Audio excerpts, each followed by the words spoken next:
Introductions? Joe Eichstead, the city engineer. Paul Vollert, Public Works Superintendent. Ryan Austin, committee member. Madeline Palmquist, Committee Member Chair. Jeff Penscover, Alderman, District 4. Dennis Pollack, Alderman, District 6. Thank you.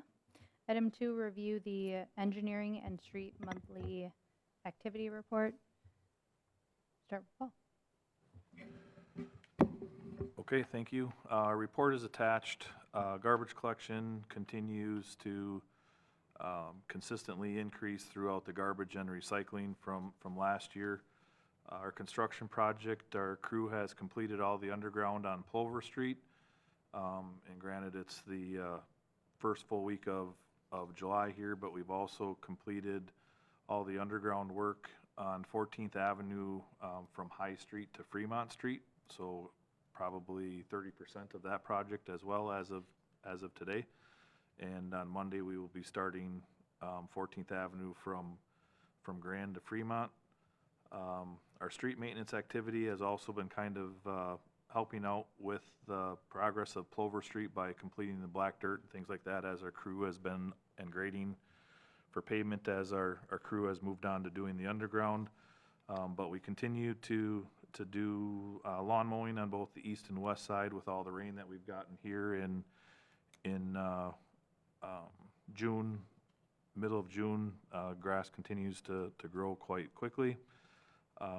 We had a person have some work restrictions, so we were able to go through and review and update all of our safety data sheets for our materials within our facilities. Again, in May was a big push by our concrete contractor to complete all the curb and gutter, so we completed all the restoration work as soon as the hot mix plant at the county started up. So we completed site restoration on 13th Street South, East G, 13th Avenue, and then up north of Baker from like 11th Street over to 18th Street. Same thing, we were able to complete our large patches from water main breaks and sanitary repairs that we had throughout the winter and early spring months, so that work is finally completed as well. We completed a June brush collection, and then unfortunately that storm came through that last week of June and kind of did some pretty severe damage south of airport from the airport all the way to the east city limits over on 20th Street. So I chose to extend the brush collection, being that it was on the second day of the collection. So we may have missed a few things here, but we'll be going out here this week, or tomorrow, to pick up those sites that were missed. With the also setting up for the 4th of July event, that's can be extensive. We chose to go through and reseal the colored concrete in the downtown business district on West Grand Avenue, and then also 3rd Street. And then continue to work on a few different catch basin repairs that we had throughout the city.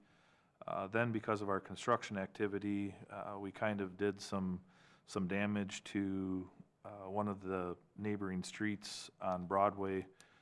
So then we did some inspection of the underground work or existing underground utilities that were there, and then removed the pavement because there really just was not sufficient pavement or material there.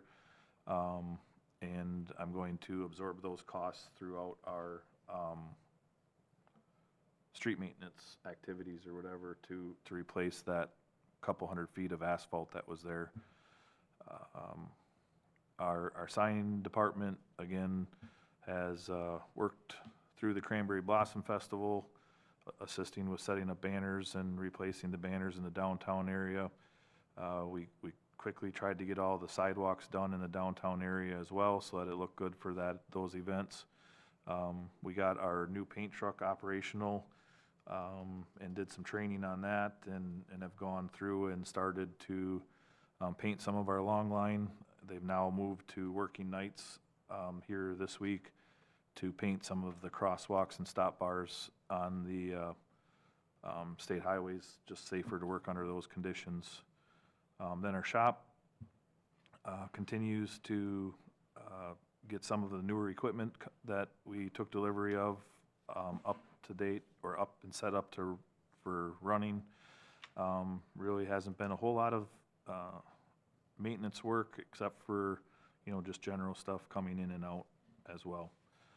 Then if I could, just, obviously, social media tells everybody what's going on in the world, but just in case, we, on Sunday afternoon or Sunday late morning, we had a fire in our Butler building is what we called it. It's an outdoor cold storage building. I believe the fire call was at 11:04.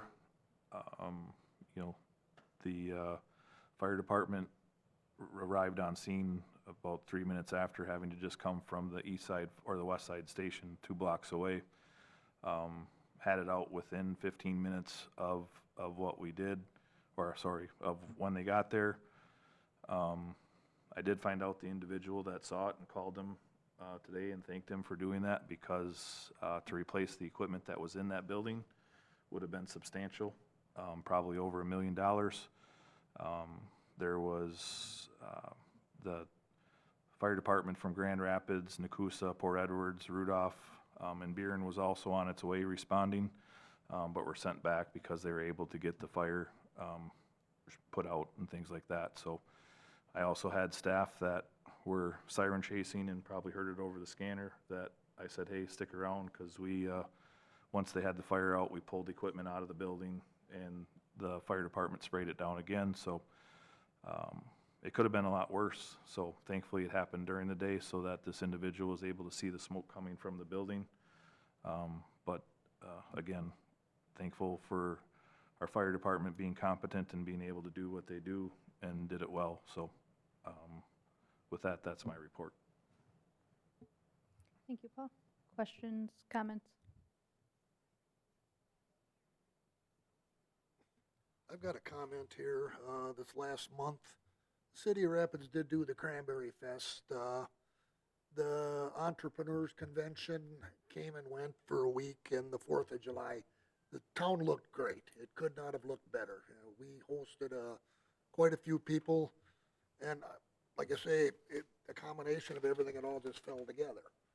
There was nothing out there that we should be embarrassed about. The town looked great. We've had a lot of outside people coming and going, and I've heard nothing but good things.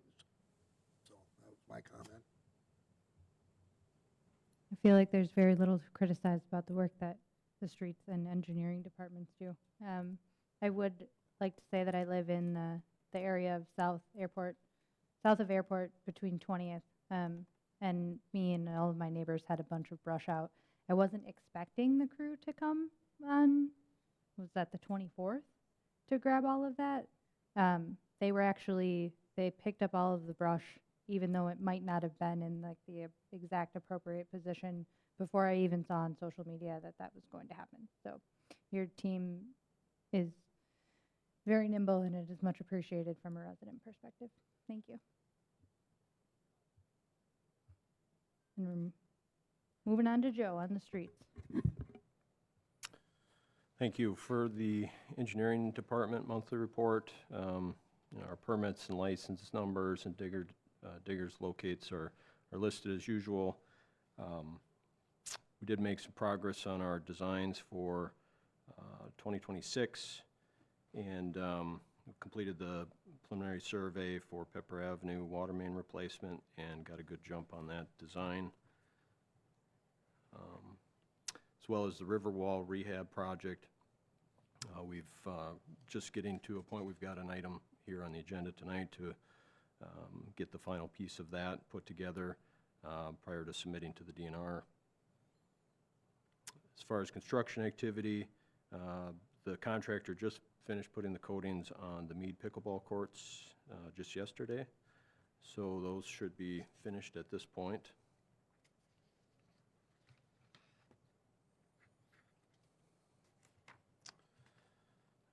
In regards to other construction activity that's occurring, Wisconsin DOT is doing a project on State Trunk Highway 73 from Industrial Street towards 186.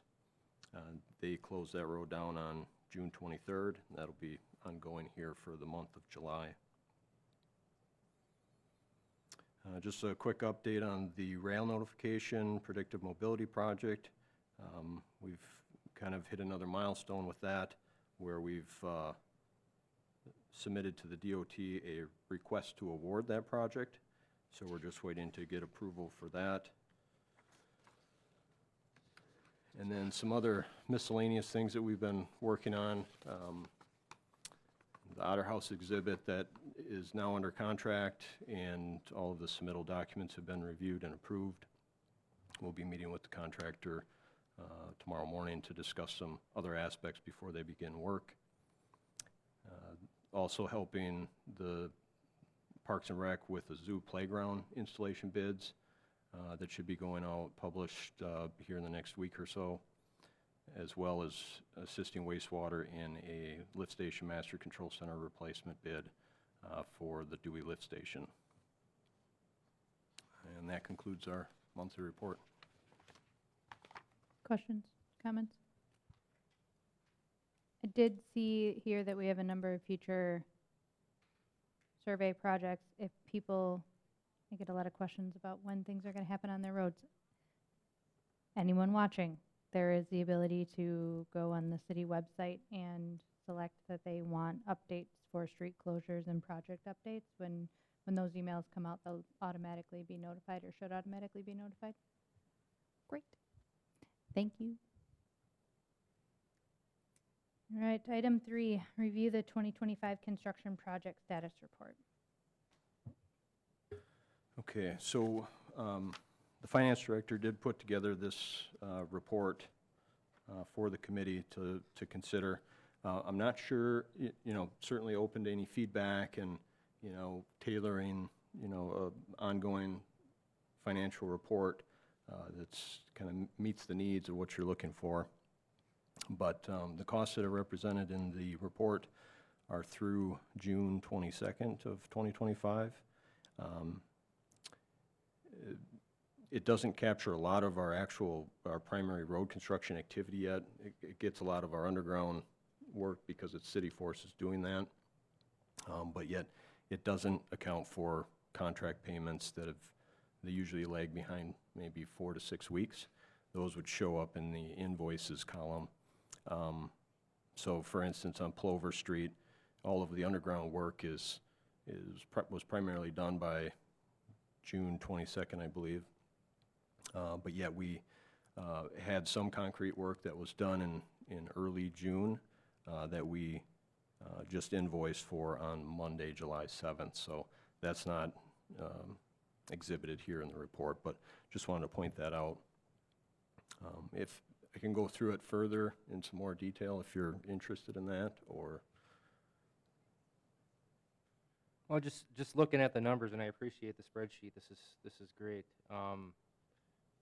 Labor-wise, the way it's tracking, this is a report for June 22nd.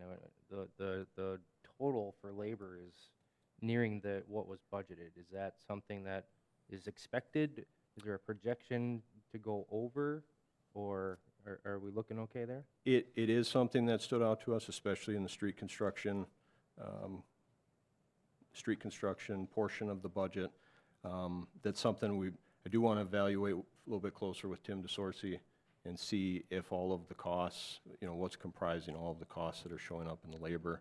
I did look at Plover Street kind of throughout the cost centers through storm sewer, water main, and sanitary sewer, and those were tracking much better than the street construction. So there's something going on there, but I don't necessarily have a good handle on, is everything that's being charged to that account appropriate, or maybe there were some charges that should have been put in a different account, things like that we need to evaluate. Okay, and then I assume materials is another one it's opposite. It's low compared to what was budgeted, but I assume that's kind of linked to invoices as well, or not? The materials, those would often be our pit charges, right, Paul?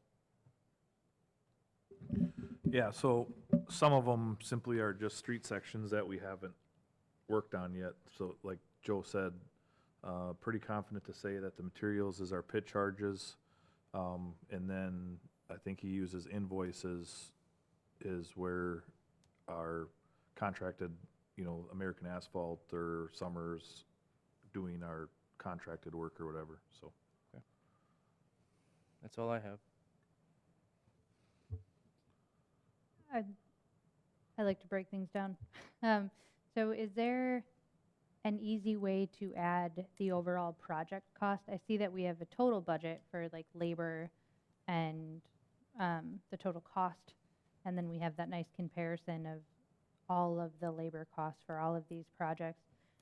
If it's easy to add, or if it's something that we have available, to have a column for the total budgeted for that project and then the total expense for that project, so I can easily see if one, by the time we're done with it, let's just say McKinley Street, if we budgeted for that to be 45,000 and we came in at 25, then we know those funds can be reallocated into these others or absorbed by the other projects that we have planned.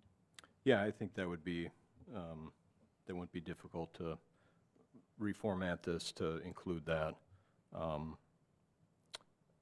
guess one of the things maybe to point out or note, that looking at it, the projects on an individual basis, when we put our cost estimates together, we're usually including some sort of contingency, a 15% contingency usually, just for things that are unknown.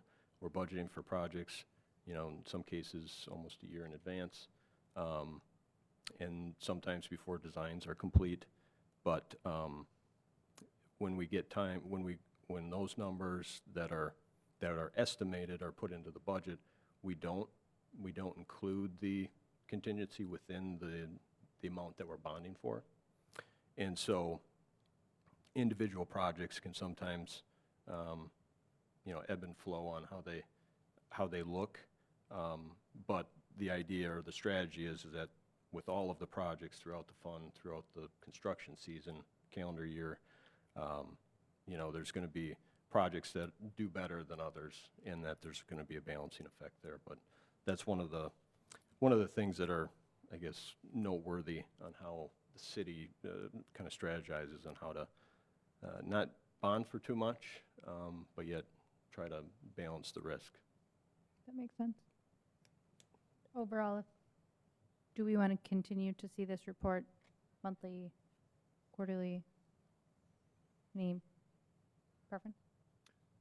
I don't have a problem looking at this monthly. It's something we can skim over pretty quickly. I mean, it's really only one thing that kind of jumped off the page today out of everything that we're looking at. So just keeping an eye on things, I think that's a responsible thing to do. Do we need an official motion for that, Joe, or? No, we'll just Okay. continue. Great, thank you. And item 4, discuss the Wisconsin DOT South 13th A Street projects.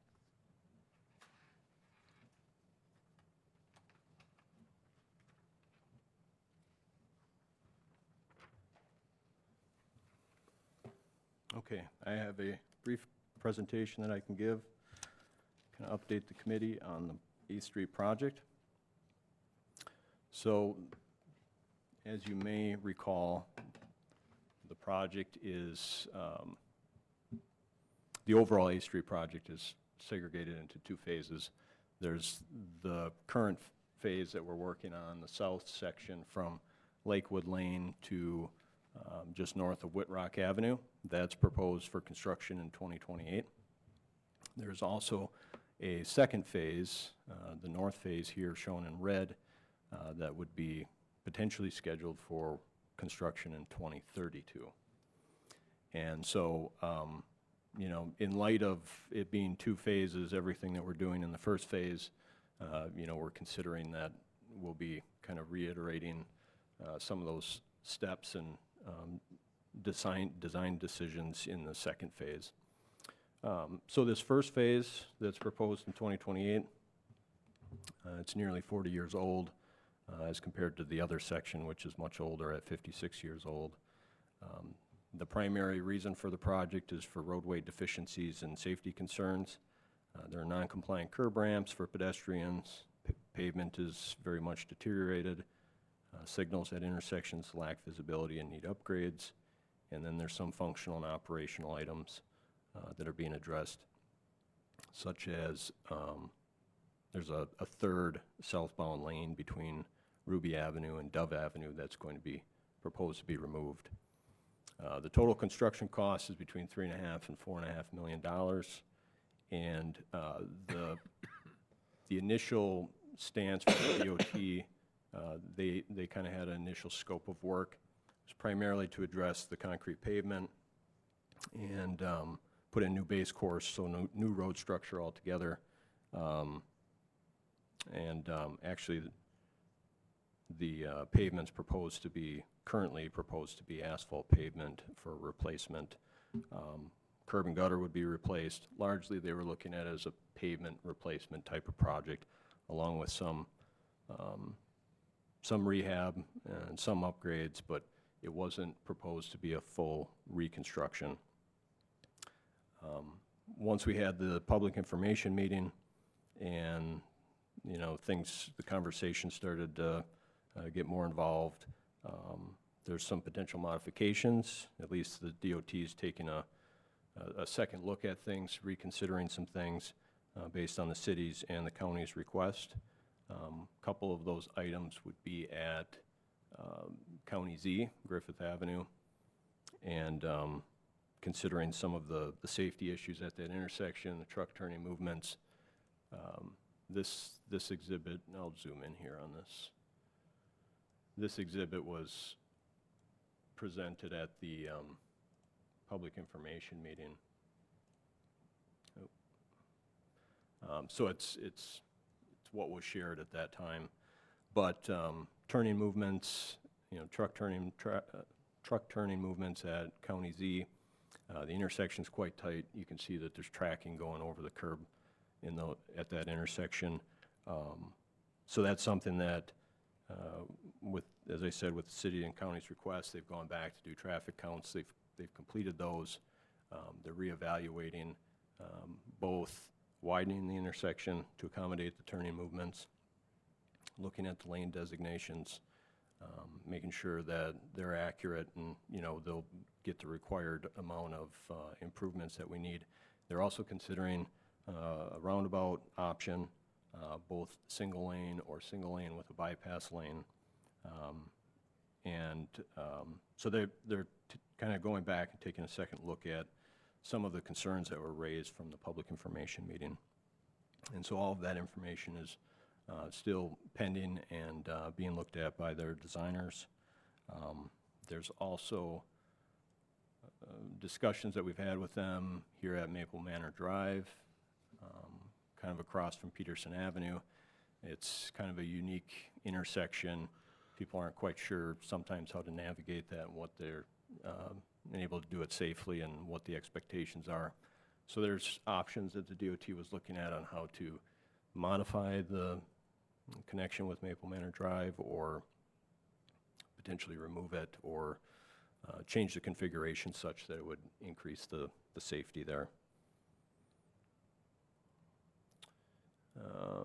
Moving northbound, you can start to see here on the southbound side at Ruby Avenue, that's where the third southbound lane would be removed, it's proposed to be removed. And then, of course, at every intersection, all of the red areas are the sidewalk and curb ramps that the DOT would be upgrading to make sure that they're ADA compliant.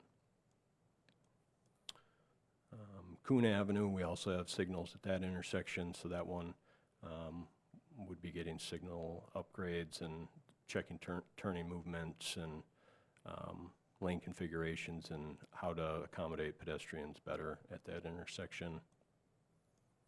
And throughout the corridor, considering some areas, like just north of Coon Avenue, there's a raised median there currently, and then what's shown here is center left turn lane that's you know, people are used to seeing on A Street, those are being reconsidered throughout the entire corridor as well, to make sure that, you know, where we have these center left turn lanes, that they're appropriate and safe to have them there. They do create a little bit of chaos under the current configuration with vehicles using them for decelerating and accelerating. And then there's a lot of driveways with left turning traffic. And so we're also looking at the driveways on this corridor, which this south phase, which aren't nearly as numerous as the driveways on the second phase, but trying to make some good decisions at this point in cooperation with the DOT on what's the best protocol for access management. And so we've sent notices out to the property owners that have driveways or numerous driveways or driveways that we'd be looking at possibly either removing or modifying in size or maybe shifting one way or the other. And so we're in discussions with those property owners.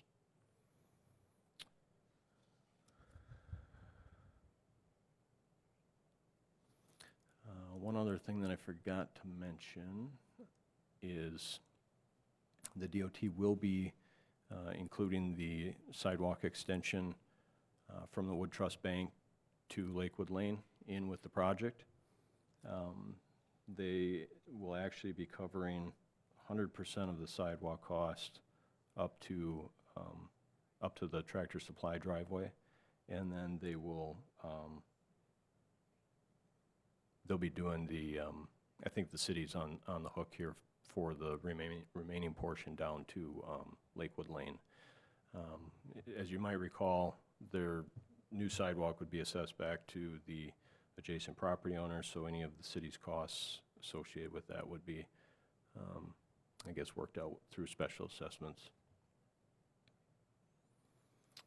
The city's already evaluated all the underground utilities, sanitary sewer and water main, and in this first phase of A Street, you know, that infrastructure looks good. The DOT is responsible for the storm sewer, and so they're evaluating that infrastructure.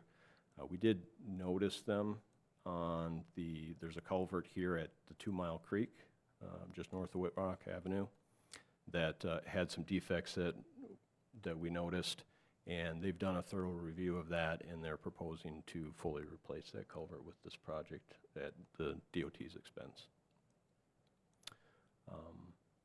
I guess one thing for the committee that's upcoming yet is perhaps as soon as August or September, we'll be soliciting for real estate services for this project.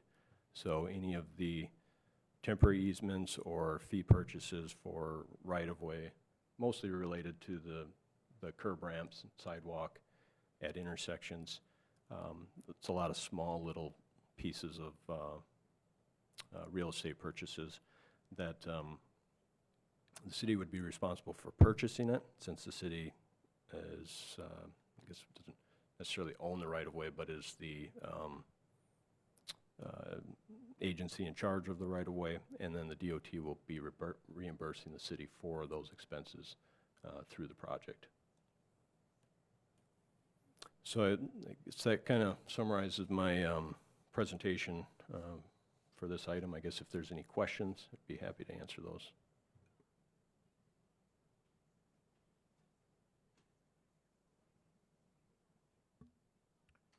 So we've inspected the underground utilities and there's no deficiencies, but they have been there for 40 years, right? Is this an opportunity where, you know, maybe we do a little proactive replacement, or do we think we're going to be okay until the next round of construction? Because who knows when that could be. Yeah, certainly we don't have a crystal ball, but we would certainly expect the infrastructure to at least make it to 80 years, if not 100 years. And so we would definitely be looking for, you know, replacing that on the next round of street replacement. One of the things that we can do to help limit that minimize that risk is, televising the sanitary sewer as they're done with they complete their activities with the road project, just to make sure before they pave that any of the vibration and, any of the storm sewer work that they've done, that there isn't anything that then shows up with the sanitary sewer. With the water main, of course, it would show up as a leak somewhere. But otherwise, in theory, the infrastructure is in good shape. Now, when we go to the second phase of the A Street project, being 56 years old, that infrastructure, I think, is even older than 56 years old in most cases. We've already seen defects in that need to be replaced. So sanitary sewer would be replaced with that phase of it. Water main would be replaced. A lot of the electrical infrastructure would be replaced as well.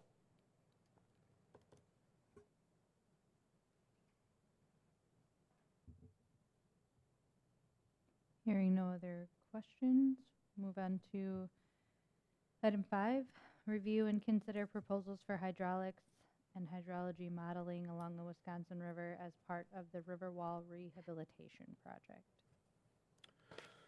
So we went and solicited for proposals for the hydraulics and hydrologic modeling for the Wisconsin River as part of this project. Basically, the impetus for it, or the reason why we need to, prove that we're not raising the flood levels, is because part of the proposal with the rehab project is not only to tuck point the stone along the wall, but we're going to add a wall at the toe of the structure. There's from the water level down, there are definitely some deficiencies in the wall, some missing stones, mortars, absent. And so in an effort to facilitate the repair of that, installing a toe wall is probably the best direction to head in that regard. And because we're going waterward with it, we then have to prove, both in conjunction with local ordinance and DNR permitting regulations, that wall will not raise the flood level of the river. And so in order to do that, we need to do this H&H modeling, and it is a specialized task, and we've done it before with the East River Bank projects and the flood protection projects at kind of along 2nd Avenue by the DOT building. And so we did solicit a number of firms for this. We only got two proposals back. One was from GEI. We've worked with them on the flood protection along 2nd Avenue. They had a proposal of $17,000. That's a not-to-exceed amount. And then we did get one from R.A. Smith. We've worked with them in the past, but on different items. They had a proposal of $7,358, not-to-exceed cost. After reviewing the proposals, what they've provided in there, along with looking at the cost, we would recommend pursuing the proposal from R.A. Smith for $7,358.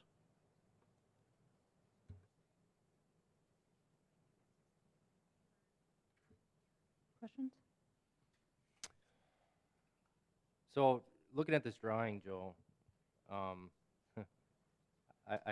get the logic, and I can understand that's quite the feat to try to model this and understand what that would do to the flood levels. It looks like there's a poured cap on top of the wall. Is that something we would have to do if that model shows that it would raise the levels, or is that something that's going to happen? So actually, this exhibit was all part of the East River Bank park improvement plan.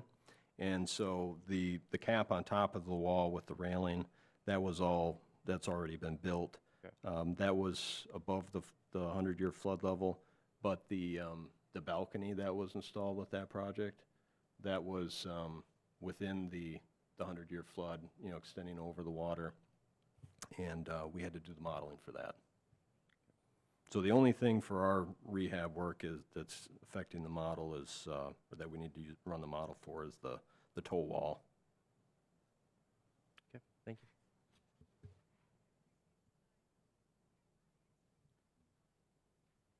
Well, I'll make a motion to approve the proposal from R.A. Smith for $7,358 for their proposal for the H&H study for the Riverwall. I will second. I'll second that. Jeff seconds. Motion by Austin, second by Penscover. All those in favor? Aye. Aye. 3 ayes, 3-0, ayes have it. Item 6, review and consider proposals for intersection control and design as part of the East Jackson Street recommendation project. So you might recall discussions with Kyle Kearns and in relationship to things in the downtown as far as the East Jackson Street project and modifications to the 2nd Street between East Jackson and the Baker Street roundabout. And so this is in conjunction with those efforts to push forward on the design. It's my understanding that the Joint Review Board has just met to consider including the East Jackson and 2nd Street improvements in the downtown TID as eligible projects. And so this is kind of segueing off of that, moving the design forward. It's broken up into 2 steps. Basically, what we want a engineering firm to look at more closely, one that's qualified for roundabout designs, is doing an intersection control evaluation. City staff are going to do all of the traffic counting, turning movement counts, provide all the survey. The firm would take a look at that information, any crash history, look at the traffic counts, evaluate different intersection options with the pros and cons, and then weighing the costs and the safety and the operations of each of those options back to the city to select from. And we'd bring that back to the Public Works Committee for review and a recommendation from staff on what to proceed with for both the 2nd and East Jackson intersection and the 3rd and East Jackson intersection. And then following the selection of those intersections, evaluate, okay, which do all the intersections need to be designed as, either standard 2-way stop intersections or perhaps a mini roundabout. And then they would proceed with design based on the city's selection. And we would incorporate those intersection designs in with the rest of the road plans for the East Jackson Street project. We solicited to, not sure where here we go. 8 different firms. We've got 2 of them back. There were 4 replies that they would be unable to take on additional workload at this time. But we did get a proposal back from Strand and Associates and then Bolton and Mink. Bolton and Mink was actually the firm that did the downtown plan. And they had a cost of $138,000. And it's here somewhere. And Strand had a cost of $110,000. I did hand out the updated referral document with Strand's information included.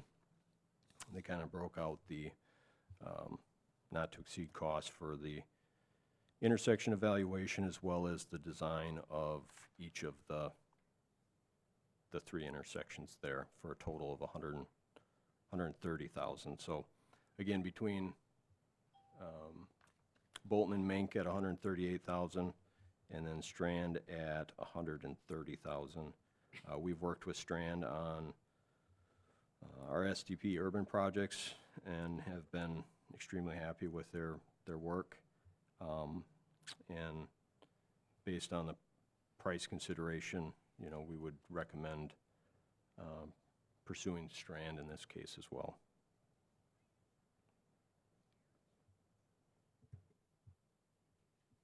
I have a question, Joe. The graphic that shows where the existing roundabout is on First Street would have that, the portion of the roundabout that you could exit and get onto First Street is proposed to be closed, as well as access to that section of First Street. I know I'm gonna get questions. So why did we choose to remove access to First Street but keep access to Second Street? Sure. So there was a couple different different reasons why. One of them is when we look at what we call kind of the triangle development, kind of between First Street and Market Street, that sort of triangular shaped piece.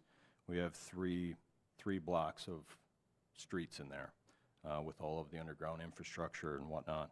And so it was one of the proposals that's, I guess, being pursued anyway at this time is to vacate two of those streets, Market Street and First Street, thereby limiting the city's infrastructure that needs to be maintained, and then also creating two pieces of property that are much more usable. You know, we're not wasting that space, that land on extra roadways. So there would create a developable property along, I guess, including First Street, and then over to Second Street. That would be one property. And then one of the safety aspects is trying to get all of the turning traffic that heads up First Street towards Baker Street, and then onto, you know, from the Jackson Street Bridge up First Street and onto Baker Street. There's a heavy turning movement there. That's primarily where, you know, somewhere between 5,000 and 7,000 vehicles go every day away from the bridge. So shifting that traffic over onto Second Street, it would pull that turning traffic away from the bridge location, from the parks, from the recreational trail crossing, and create a safer situation for both the vehicles and pedestrians. Thank you. Any other questions, comments? The portion of Market Street that would be discontinued there too then, Joe, I assume that would be occupied by the county? Yes, that vacation would be, yeah, occupied by the county then. They would be the landowner on both sides of that street. Okay.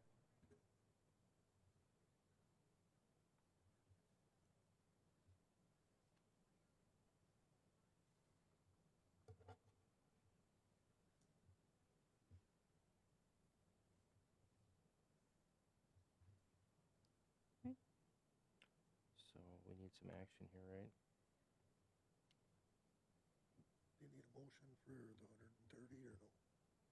I believe that's what we're doing here. I would make that motion to accept the bid for $130,000 from the Strand Corporation for services yet to be seen. I'll second. Motion by Penscover, second by Austin. All those in favor? Aye. That leaves none opposed. Ayes have it, 3-0. Item 7 is a request from Nathan Flinders to consider extending the 2-hour parking limit or no parking from 9 a.m. to 5 p.m. for an additional 170 feet along Dale Street in front of N&N Auto Outlet. This is referred on March 14th, 2025. Is that correct? Okay.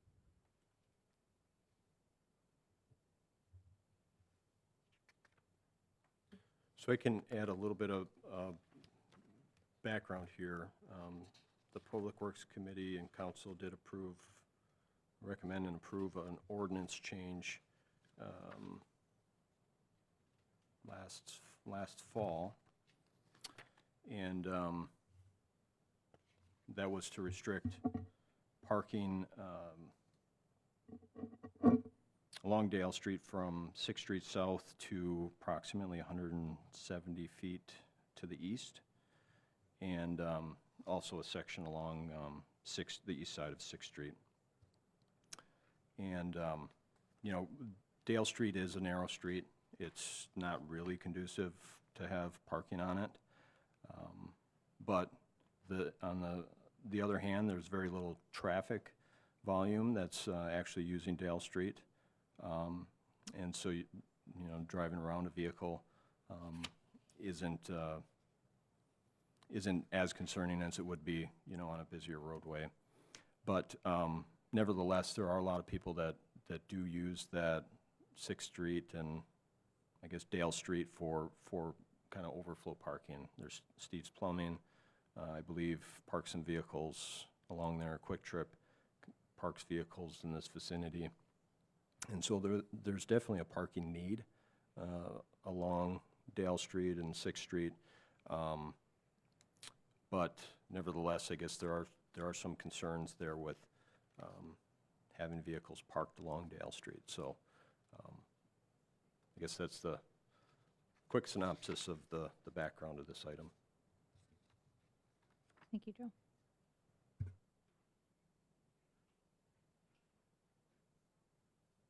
Questions from the committee?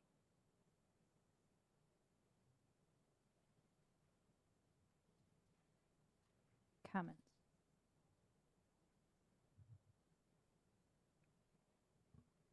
So if we were to increase the 2-hour parking, what would that leave for parking on Dale approximately, Joe?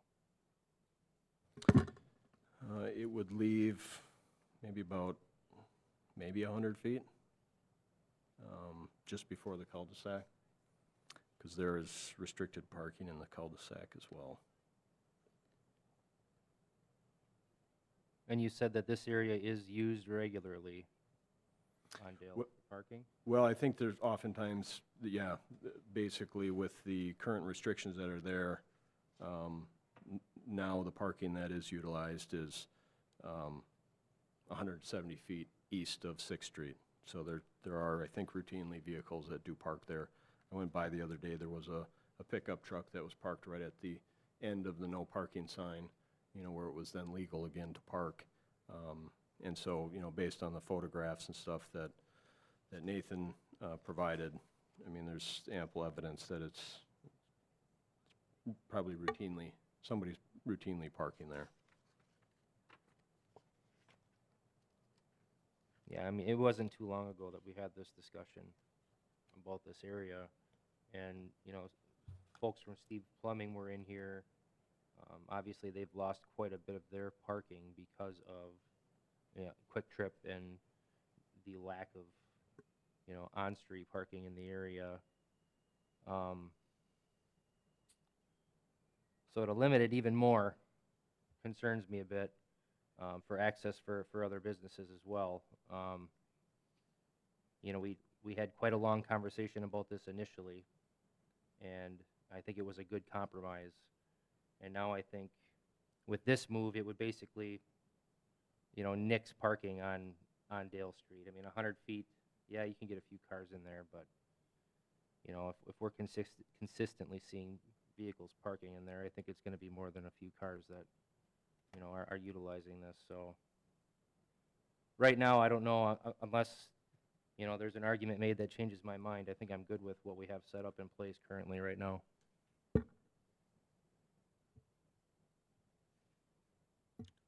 I'm pretty satisfied with the way it is. It seems to be a compromise.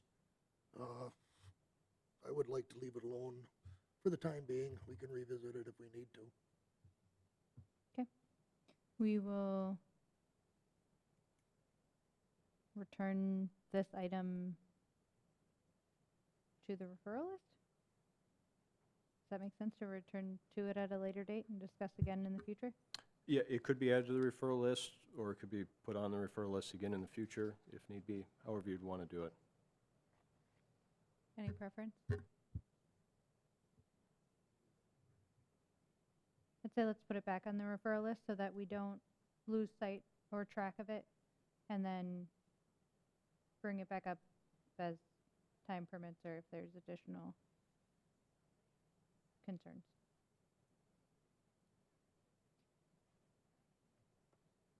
And item 8 is to review the referral list. I think that we can update item 1 to simply discuss the future of A Street South with a referral date of 2025, so that this remains on the referral list and that we will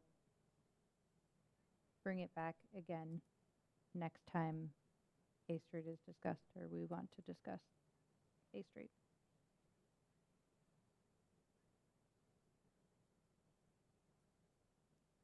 Are there any other items, changes? I did submit a referral today, which will be on the referral list next time after council for discussing a master sidewalk plan for the city. Should be in your inbox. We will talk about it as time permits. All right.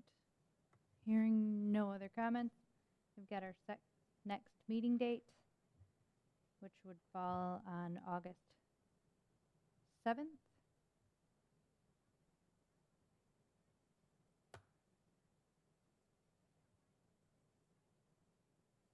Quiet crew today, no objection. Great. August 7th at 5 p.m. is our next meeting date. Item 10, adjournment.